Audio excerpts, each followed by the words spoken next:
Le e-rallye Monte-Carlo prendra son départ de Fontainebleau le 25 octobre. De nombreux engagés prendront part à cette course organisée par l'Automobile Club de Monaco. Une compétition réservée aux véhicules 100% électriques ou 100% hydrogène. Parmi les participants, 3 équipages de la mairie de Monaco.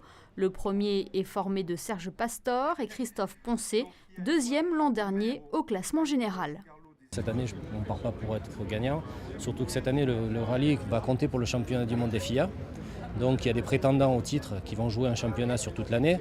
Donc il y a les meilleurs performeurs, on va dire, de la régularité qui vont être présents.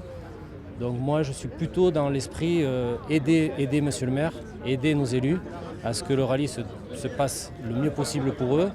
Et puis si on fait un bon résultat, ça sera la cerise sur le gâteau. Mais le but, c'est vraiment ça, que nos élus soient à bon port, qu'ils vivent ce rallye de la meilleure des manières. Marjorie Crovetto-Arroche fera elle équipe avec André Campana. L'élu communal n'en est pas à sa première participation à un rallye écolo, mais cette édition sera différente des autres. Par rapport au rallye que j'avais fait précédemment, donc il n'y avait pas cette difficulté de devoir recharger la voiture en cours de route. Donc là, comme ce sont des véhicules totalement électriques, il va falloir la recharger donc de nombreuses fois en cours de route, donc il faut trouver des points de recharge en fait. Donc je pense que pour moi, c'est ce qui m'inquiète un peu le plus aujourd'hui.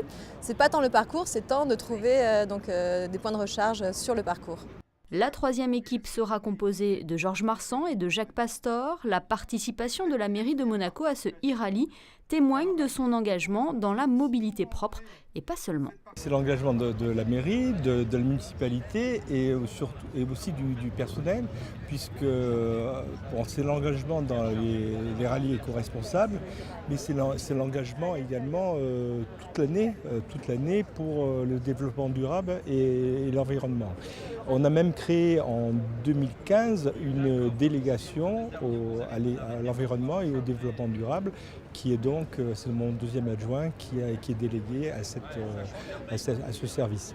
Départ donc le 25 octobre de Fontainebleau pour une aventure de plus de 1000 km qui passera notamment par Rodez, Alès, Aix et la fameuse nuit du Turini.